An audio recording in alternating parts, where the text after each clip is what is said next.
requiring a display of the Ten Commandments in every public school classroom is drawing heavy criticism from Democrats and the mainstream media.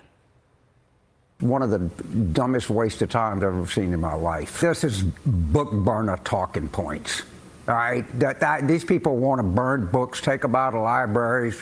I think what he is banking on is that this sort of reactive, very partisan Supreme Court will overturn precedent and say, now this is okay. And we should be very afraid of that because we're now in an upside down world.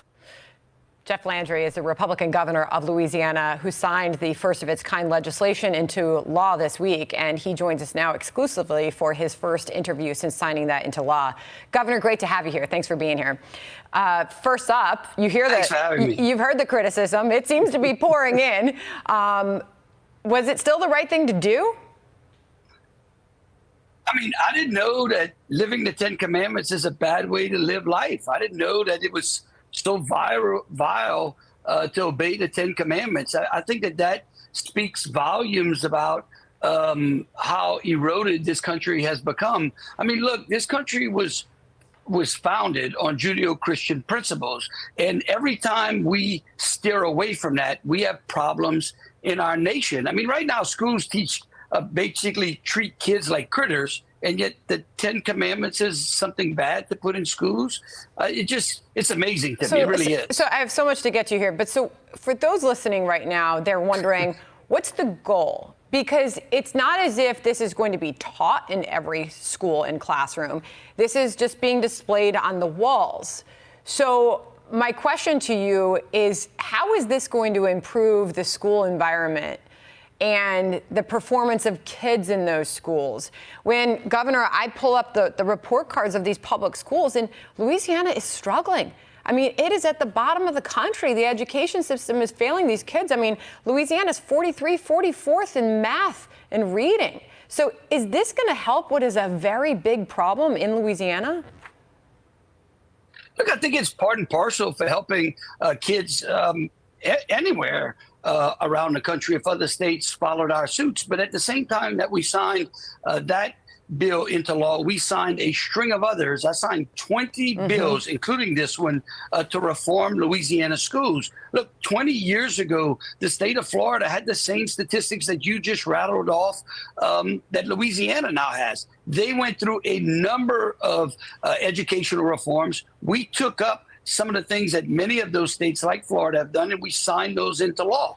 We just believe that displaying historical documents, especially something that is as important as the Ten Commandments. Look, when the Supreme Court meets, the doors of the Supreme Court on the backside have the Ten Commandments. Moses faces the U.S. Speaker of the House in the House chamber. He is the original giver of law. Most of our laws in this country are founded on the Ten Commandments. What's the big problem, Sandra? That's the part that I don't understand. Oh, wait, I'm just challenging you just to get your response. It's not my take on the situation, but you know that I know. Yeah, no. So, Governor, I want to make sure I get both sides in here because this is really important, and you're doing something that's clearly getting a lot of attention and it's getting a lot of reaction. And to your point about you becoming the 11th state to pass universal school choice, that is huge too. I want to get to that. But first, these are the groups who say they are against and one that says they're for the displays of the Ten Commandments in the schools. Listen.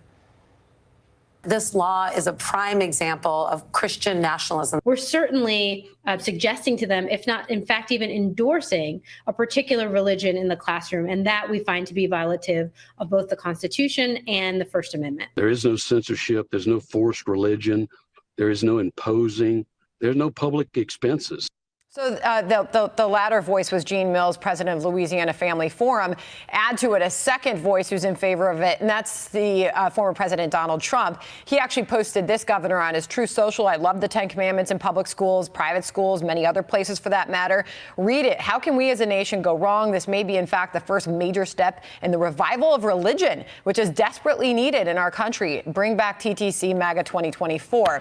However, Randi Weingartner has weighed in. She says the folks who manufacture controversies of public education are also the ones trying to privatize schools and demolish the separation of church versus state.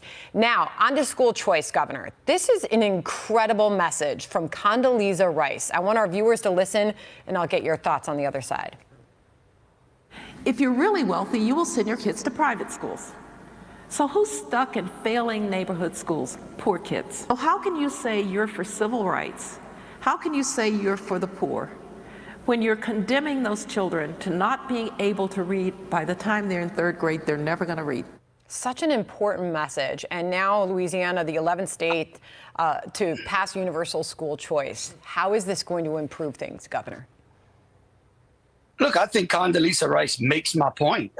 She says it very well. Look, at the end of the day, public schools are funded on the backs of taxpayers. Those taxpayers are parents too. We want money to follow the child. The most important voice in a child's education are parents, and they should be in control. And the interesting thing too is, Osandra, is that in none of the other states that have engaged in this type of experiment has a public school closed. Let me repeat this.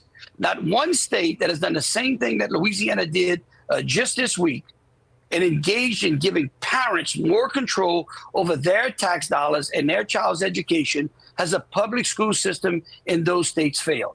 So again, it's starting to become just old rhetoric. And at the end of the day, we're looking to lift kids. We're looking to educate kids, and we're looking to get back to the basics. Well, that's why we're putting the 10 Commandments back in schools. Well, on that note, can I follow up on that? Because, just chatting amongst ourselves, and we've seen a lot of debates out there. Like I said, you've really got a conversation going here, Governor.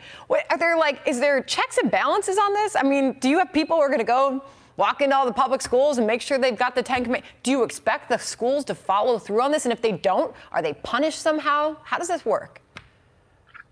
Well, no, look, again, this just says that if someone donates, it's not mandatory that the schools go out there and purchase them.